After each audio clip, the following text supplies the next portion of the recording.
خرابیاں تب پیدا ہوتی ہیں جب ہم علماء کرام بزرگان دین کے مشورے انہیں عبادت کا دین کا درجہ دیتے ہیں اور بغیر دلیل کے ان کی بات قبول کر لیتے ہیں، حالانکہ ان کی کئی باتیں ایسی ہوتی ہیں جو بطور مشورہ ہوتی ہیں، ان کے پیچھے ہو سکتا ہے کوئی آیت نہ ہو، کوئی حدیث نہ ہو، اور ہم لوگ اسے آہستہ آہستہ وہ درجہ دیتے ہیں جو درجہ اس مسئلے کا ہے جو قرآن میں آیا ہو، جو حدیث میں آیا ہو۔ اس لیے کوشش کرنی چاہیے کہ آپ دین کا جو بھی مسئلہ سیکھیں اس کی دلیل آپ کو معلوم ہو، آپ کے ذہن میں ہو۔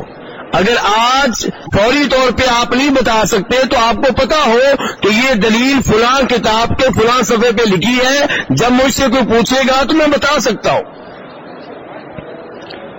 قرآن پاک اور نبی علیہ الصلوۃ والسلام کی احادیث کو وہ اہمیت دینی چاہیے جو اللہ تبارک و تعالی نے دی ہے، جو خود نبی علیہ الصلوۃ والسلام نے قرآن کو اور اپنی احادیث کو اہمیت دی ہے۔ بغیر دلائل کے جب آپ کو کتاب پڑھیں گے تو اس پہ آپ کا دل کیسے مطمئن ہوگا؟ اس کتاب میں کئی باتیں ایسی ہوں گی جو کتاب کے مؤلف کے ذاتی مشورے ہوں گے، ہو سکتا ہے غلط ہو سکتا ہے صحیح ہو۔ اس لیے ہمیشہ دلائل کا اہتمام کرنا چاہیے۔ نماز کا طریقہ سیکھیں تو دلائل کی روشنی میں۔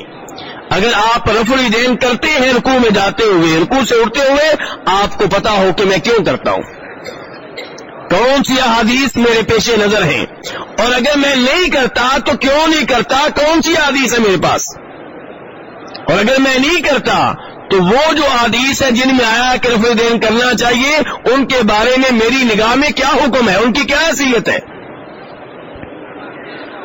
نماز کا یہ طریقہ نہیں ہے کہ ابا جی نے سکھائی تھی، نماز کا یہ طریقہ نہیں ہے کہ جب میں 5 سال کا تھا تو مسجد کے مولوی صاحب نے سکھائی تھی، اب آپ 5 سال کے نہیں رہے، 50 سال کے ہو چکے ہیں۔ 5 سال کی نماز میں اور 50 سالہ نماز میں فرق ہونا چاہیے۔ جب آپ کی عمر 5 سال کی تھی، جو مولوی صاحب نے کہہ دیا آپ نے مان لیا، جو ابا جی نے بتا دیا آپ نے مان لیا۔ اب آپ کو پتا ہونا چاہیے کہ نبی علیہ الصلوۃ والسلام اس مسئلے میں کیا کہتے ہیں۔ حج کریں تو یہی صورتحال ہو، عمرہ کریں تو یہی صورتحال ہو۔ عمرہ کرتے ہوئے کم از کم آپ نے بخاری مسلم کی وہ حدیث پڑھ رکھی ہو جن میں نبی علیہ الصلوۃ والسلام کے عمرے کا طریقہ کار مذکور ہے۔ تو خلاصہ کلام یہ ہے کس چیز کا اہتمام کرنا چاہیے؟ دلائل کا۔ کس چیز کا اہتمام کرنا چاہیے؟ امت کو جوڑا جائے قرآن کے ساتھ، امت کو جوڑا جائے نبی علیہ الصلوۃ والسلام کی صحیح احادیث کے ساتھ۔